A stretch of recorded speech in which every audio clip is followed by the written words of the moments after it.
Alors aujourd'hui, j'aimerais vous partager ma vision de ce qui est le ressenti, hein, le ressenti, là, ce qui est subtil et pourtant très présent. On va donc faire un petit parallèle avec cette présence intérieure. Lorsque il arrive des situations, un petit parallèle sur l'unité.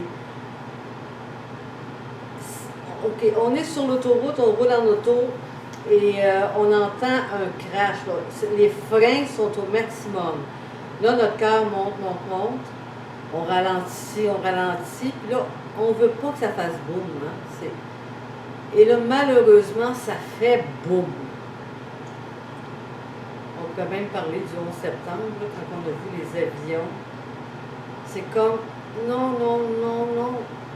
Et ça, c'était tellement énorme qu'on en a perdu le souffle. Hein? Ça, là, on a senti quelque chose. Là, il y a un ressenti qui s'est passé majeur. Ce ressenti, juste avant que ça fasse le boum, que part tout de suite notre cerveau, ça se peut pas, c'est impossible. La tristesse nous envahit. Qu'est-ce qui vient de se passer? Là, le cerveau est au travail. Mais lorsque l'auto fait un crash, qu'on sent le crash, lorsqu'on a vu cette horreur là, des avions le 11 septembre,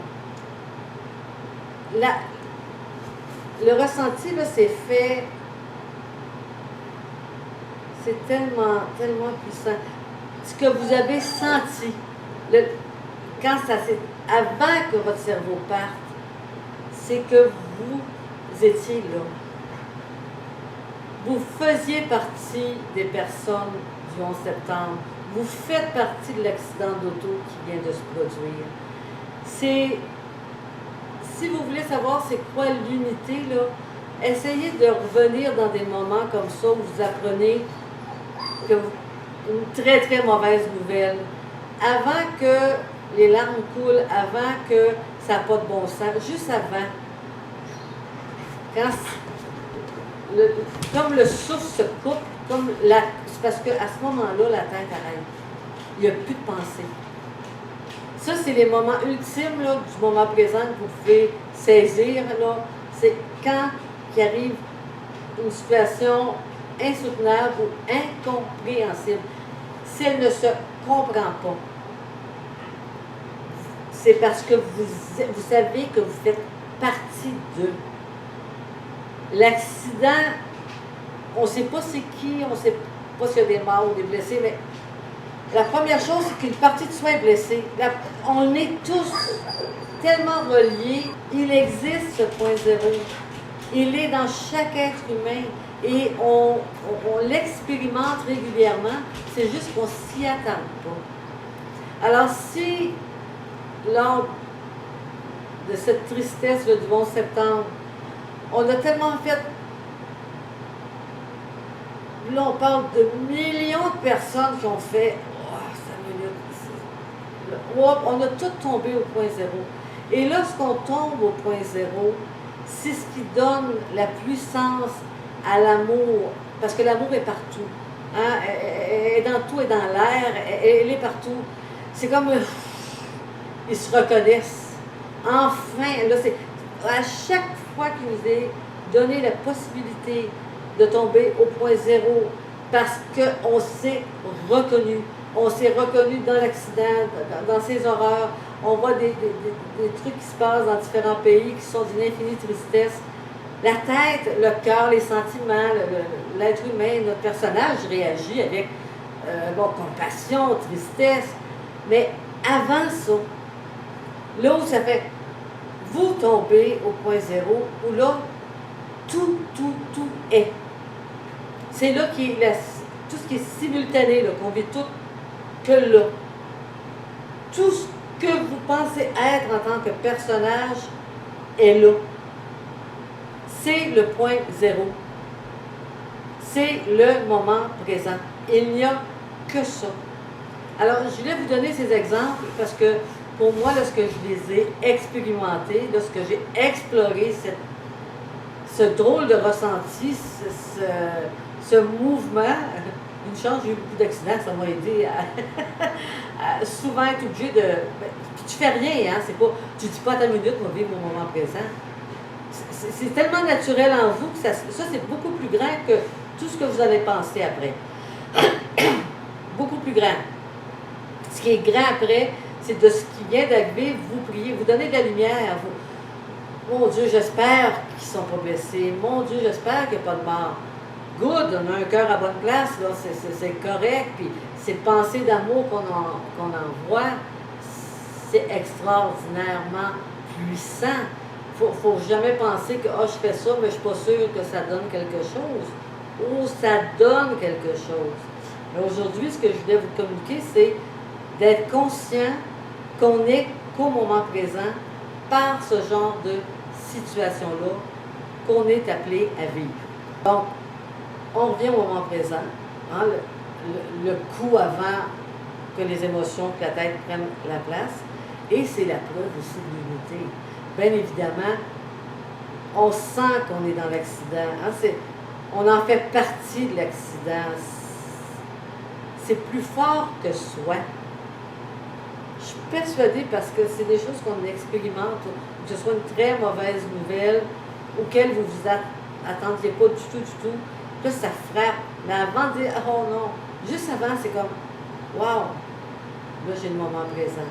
Quand c'est à l'extérieur de soi, c'est, je suis au moment présent et je fais partie de cet accident. Je fais partie. On voit des horreurs avec la guerre, puis ça nous rend triste, ça nous rend terriblement malheureux. Puis à un moment donné, on va voir une scène particulière où là, ça va faire, on sent qu'on est là. C'est comme, ah, ça c'est trop, ah là, ça c'est trop. Mais avant de dire c'est trop, l'union s'est faite avec l'autre. L'union se fait toujours avec les autres. Et c'est ça l'unité. C'est pas dire j'aime tout le monde, je ne sais qui à Tombouctou, ben je l'aime. Ben non, ton personnage ne peut pas aimer tout le monde, en fait. Ma façon de voir. On se veut amoureux, là, et je veux bien croire que ce serait beau qu'on s'aime à ce point-là comme ça. Au niveau du personnage, c'est ambigu, hein, c'est quand même. Mais au niveau de l'âme, on ne peut pas ne pas aimer celui qui soit, peu importe sa planète ou sur d'autres planètes, on en est. On n'est qu'unité. Tu sais, quand on dit la grande conscience, Dieu est le centre du soleil, ses rayons, c'est l'esprit, et l'esprit influe la lumière, une lumière qui rend possible dans son côté créatif de créer, mais l'esprit crée tout autant, puis Dieu est la source de toute création, et que en fait, il n'y en a qu'un. Ça ne part pas de Dieu pour devenir l'esprit, puis l'esprit devenir l'âme. L'âme est le souffle de l'esprit, l'esprit qui est l'émanation des attributs divins, mais il ne peut pas avoir qu'un seul là, qui se promène. Il ne peut pas avoir juste l'âme, puis qu'il n'y a pas d'esprit, puis qu'il n'y a pas de... Alors, on ne peut pas être qu'un être humain distinct de tout ce qui reste. Il y a un autre être humain distinct dans le sens de ne pas être uni à. Là, je parle au niveau divin. Hein? Au niveau du personnage, c'est autre chose. Mais parce que tout est... qu'on arrache les arbres, qu'on dit le monde est-tu malade de penser que les arbres, c'est vivant, puis que ça parle. Hey oh! Vous allez voir que quand l'information divine va s'étendre en vous, que chaque feuille, que chaque insecte, que chaque glissement d'eau, on en est.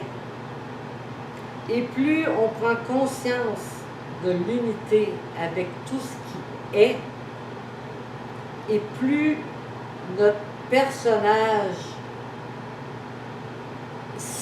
enfin va se situer là où il doit être. parce qu'il ne peut qu'être. Mais l'union va se faire, nos corps vont devenir beaucoup plus fluidiques si on veut garder un corps, lorsque notre lumière divine va prendre de l'expansion et que le personnage va en être conscient. Alors là, ça va être une autre source de création. Je dis ça va être. C'est déjà là. C'est déjà une autre source de création extraordinaire qui va amener à encore explorer des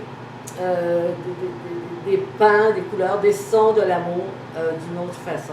Et ça se fait tout le temps, sans arrêt, simultanément, au point zéro. Oh mon Dieu, je pense que ma caméra va bientôt s'éteindre. Alors, merci de votre écoute et à la prochaine. Au revoir.